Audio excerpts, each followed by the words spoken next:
Let's do this. Hello, people. Another beautiful day. Yeah.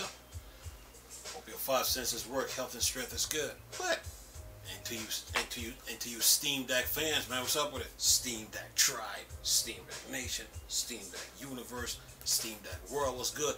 Steam Deck Legion, what's good? Steam Deck Mob, outside, man, come on, let's go. Steam Deck Squad, what's up with it? Look, GPD poke fun at the Steam Deck. Listen to this. Listen to this. Found this little article here. It says here, GPD Win 4 company pokes fun at Valve Steam Deck as more display specification confirmed. Well, let's see here. GPD has provided more details about the Win 4, including that it will feature a native landscape display with DC dimming. Additionally, GPD has compared the Win 4 against the Steam Deck, which is not only larger than the GPD Win 4, but it also has a smaller battery capacity to boot. Okay, says here, GPD has shed more light on the Win 4, its next generation gaming handheld. As we reported earlier this week, GPD has already confirmed that the Win 4 will utilize the Ryzen 7 6800U AMD Premier APU for ultra portable device. Not only does the Win 4 feature Radeon 680M and iGPU with 12 compute units based on RDNA architecture, but it also supports eGPU for superior graphics performance when connected to an external monitor. Alright. So subsequently, the company has outlined that the device 6-inch display will operate with a 368 ppi pixel density. Additionally, the panel will be capable of running at 40 Hz or 60 Hz, which could be handy if you are struggling to reach 60 FPS in certain games. Also, the display will support DC dimming, hence there should be no PWM related eye strain and headaches when gaming on the Win 4 for a prolonged period. Battery still, the Win 4 has a native landscape display. Many gaming handhelds rely on portrait-based display instead. Separately, GPD has confirmed that the Win 4 measures 220 millimeter across and is 92 millimeter tall. For context, PSP Vita PCH 2000 measure at 138.6 times 85.1 millimeters. Although it has a smaller 5-inch display, however, GPD decided to poke fun at Valve by comparing the Win 4 dimensions to the Steam Deck, as the graphics below shows. The Win 4 is considerably smaller in small sense than the Steam Deck. Incidentally, Gary Cole notes that the Win 4 has a 15% larger battery than the Steam Deck, despite the gulf in size. For reference, GPD Win 4 has a 45.62 watt battery compared to a 40 watt one in the Steam Deck. While the Win 4 may have edge in portability, we could recommend reversing judgment on pair relative ergonomics. Unit independent review arrives. Says purchase the GPD Win 3 on Amazon. And I will leave a link in the description box. Well, this is just a little friendly competition between GPD and the Steam Deck. But competition is good. Competition is what drives the market. Competition, provide jobs for people and keep the industry moving. But video games, runs on power and specs.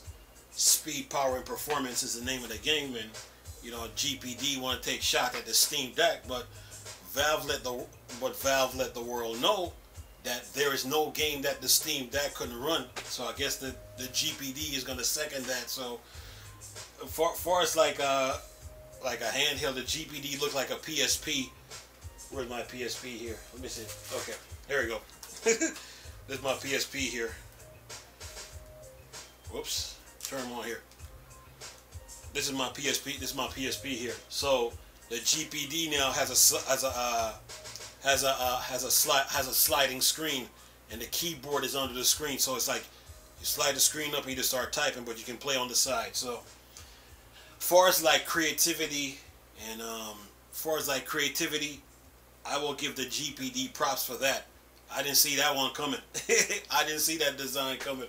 Nice little design. It's like the PSP, but the screen slides up and then this wipeout right here.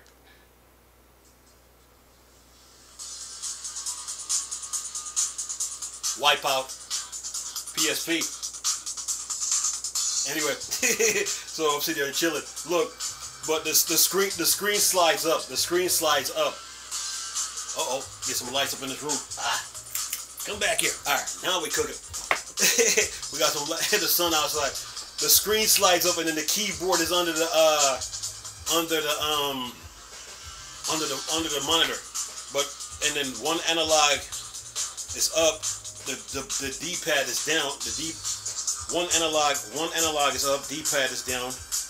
Buttons are up, and then analog is down. So that's the GPD. It's just like a PSP. So when you look at Sony PSP, you're like, wow, Sony, you had it. All you needed was 2 analog sticks and call it a day. But as far as like creativity go, I'll give the GPD its props. But let's not kid ourselves here. The Steam Deck is no joke, and everybody knows it. So GPD just taking their little shots, but for a little friendly competition. But other than that, both of them, they're good handhelds. A&EO is good. 1X Mini Player is good.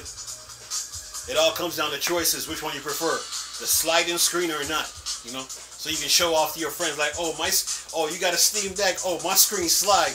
Can yours do it? But other than that, man, they're both good handhelds, man. And I think Valve says they're gonna try to bring Steam OS to the competition. So you be able to run Linux and stuff like on those handhelds. So it all comes down to choices now. You know what I'm saying? So the GPD looks like a PSP but bigger. The screen slides. This screen here, it slides up. The keyboard is under here. One analog is here. D-pad is down. Buttons are up here, and then analog is down here. So basically, it's just a PSP. And if you look at the PSP, you're like, Sony, you were missing 2 analog sticks. And that was it, right and left. And other than that, very creative for a handheld. Very creative.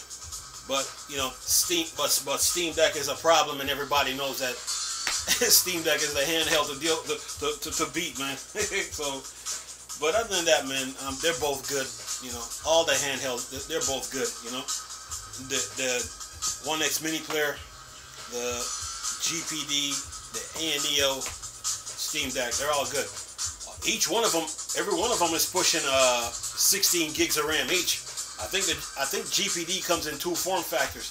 I think 16 or 32, but they're up there, man. So yeah. So in order to get those handhelds, what you got to do is save pennies, nickels, dimes, quarters, $1 bill, and $5 bills. Now you're saying, okay, why you say $5 bills? If I put like say 10 pennies, 10 dimes, 10 nickels, 10 quarters, 10 $1 bill, and 10 $5 bill, and put that in a jar, and do that every week, or every 2 days, or every 3 days. By the time the year is over, you'll have enough money to get all of these, to get all them handhelds. Get the point? Because the $5 bill multiply every time you put $5 away. The $1 bill multiplies. The nickels, the dimes, the quarter, they all multiply. So, got to save your money for these handhelds, but to get them. Other than that, all 4 of them, they're good, man. They're really, really good. And it's just competition between the 4 of them when it's all said and done. You know, it all comes down to choices, preferences, which one you like, and then go on from there. But other than that, they're all good. Anyway, I'm going to leave this video for y'all to enjoy. Nice talking to you people again. Chris, still a Star Wars and Star Trek fan. Board, Dark Side. I'm gone. Peace.